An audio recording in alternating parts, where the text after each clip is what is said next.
Assalamualaikum warahmatullahi wabarakatuh. Alhamdulillahirabbil alamin. Allahumma sholli ala Muhammad wa ala ali Muhammad. Kita jumpa lagi di sekolah fisika online bersama saya, provokator fisika Arif Al-Fatah. Pada video sebelumnya telah dibahas bedah buku Twin Master Outline Fisika pada halaman 13 dan 15, yaitu terkait dengan pengukuran.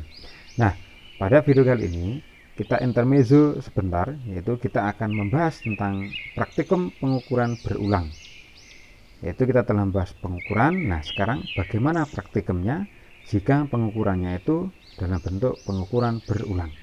Praktikum kali ini merupakan upaya, salah satu upaya dalam mempelajari kebijakan-kebijakan Tuhan. Salah satu firman Allah dalam surat Al-Furqan yang sudah kita baca kemarin, wa khalaqa kulla syai'in faqaddarahu taqdiran, dan Allah telah menciptakan segala sesuatu dan Dia menetapkan ukuran-ukurannya dengan serapi-rapinya. Nah, untuk mengetahui atau menyimpulkan dari suatu pengukuran, maka kita membutuhkan suatu metode, yaitu metode laporan dalam pengukuran. Apa saja laporan-laporan dalam pengukuran itu? Nah, di bagian ending dari hasil pengukuran ini adalah bagaimana caranya kita melakukan laporan hasil pengukuran. Ada dua hal, ya. Ada dua hal yang bisa kita laporkan hasil pengukuran. Hasil pengukuran itu bisa 1 kali pengukuran atau N kali pengukuran. Untuk 1 kali pengukuran, maka cara melaporkannya X sama dengan X0 plus minus.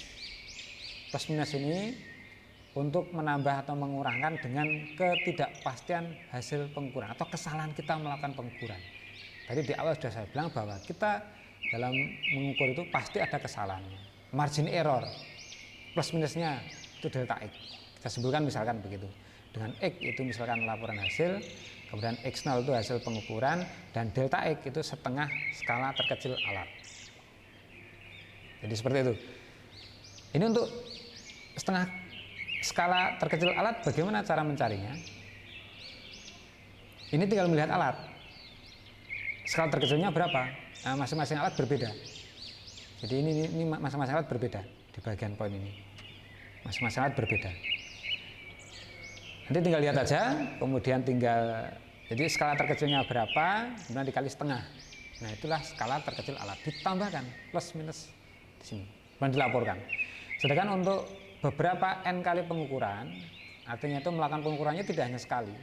Jadi bisa 2 kali, 3 kali, 4 kali, karena kurang yakin. Atau bisa juga yang melakukan pengukuran itu tidak hanya 1 orang, tapi yang melakukan pengukuran itu adalah banyak orang. Sama pengukuran begini, orang lain pengukuran begini. Nah, kemudian hasil pengukuran-pengukuran itu digabung jadi 1, kemudian dilaporkan dalam bentuk seperti ini. Jadi X sama dengan X bar plus minus delta X. X bar itu adalah rata-ratanya. Anda hitung dulu nanti rata-ratanya berapa. Dengan rumus jumlah total hasil pengukurannya dibagi N. N itu banyaknya pengukuran. Sedangkan untuk ketidakpastian margin errornya, saya lebih suka menggunakan rumus yang ini. Ada beberapa banyak rumus, tapi nanti hasilnya sama. Kalau saya lebih mudah itu menggunakan seperti ini. Terserah, ini bebas, boleh pakai yang lainnya.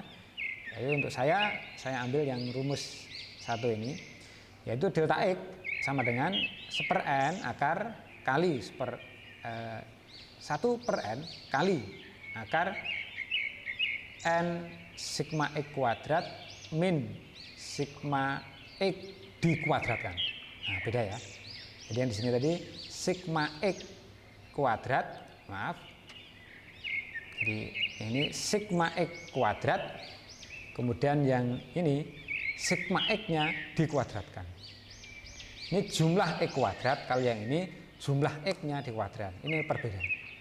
Dibagi N-1. Nah, untuk memudahkan kita ambil contoh. Jadi misalkan ini panjang buku ya, maaf,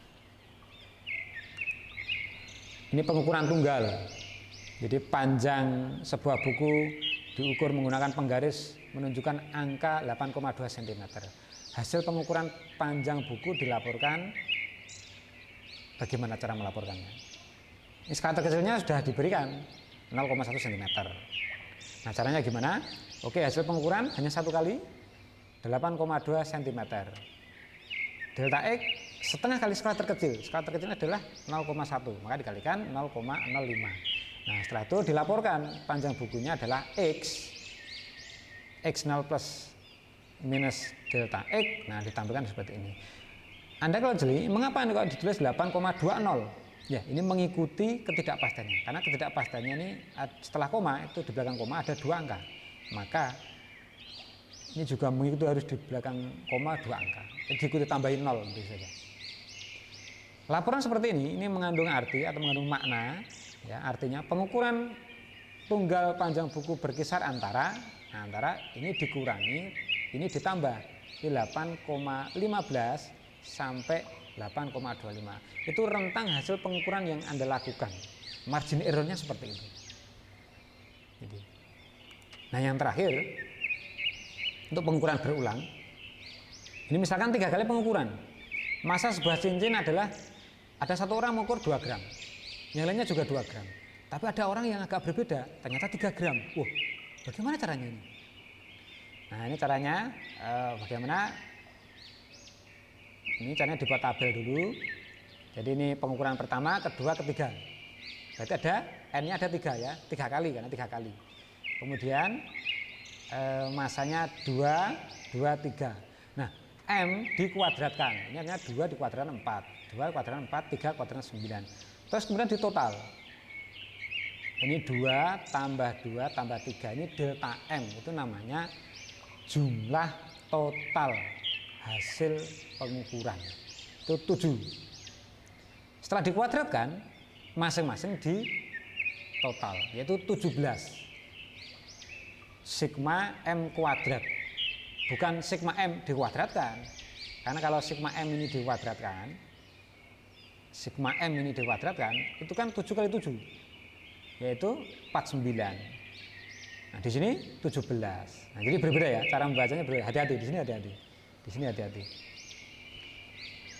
Kemudian kita rata-rata 7 dibagi 3, 2,33. Nah, untuk ketidakpastiannya 1/n akar n kali sigma X kuadrat. Hati-hati, ini sigma X kuadrat, yaitu yang ini 17.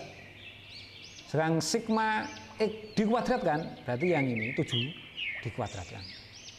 Silakan nanti Anda hitung ulang, nanti ketemunya 0,33. Silakan Anda hitung ulang. Dari sini maka dilaporkan dengan laporan 2,33 plus minus 0,33 gram. Artinya seperti tadi, artinya apa? Hasil pengukuran berulang massa sebuah cincin berkisar antara 2 gram hingga 2,66 gram. Nah, mengapa kok 2? Karena 2,33 dikurangi 0,33. Sedangkan yang ini 2,66 itu hasil dari 2,33 ditambah 0,33. Hasilnya 2,66 gram. Nah, itulah contoh hasil pengukuran berulang. Nah, untuk selanjutnya nanti akan ada lakukan eksperimen. Nah, silakan Anda melakukan percobaan sendiri. Caranya bagaimana? Caranya begini. Jadi Anda lakukan pengukuran. Ini kalau Anda punya jangka sorong ini lebih bagus. Tapi kalau tidak punya maka cukup Anda menggunakan mistar. Ya, cukup Anda menggunakan mistar. Jadi pertama Anda ukur sesuai dengan gambar-gambar ini.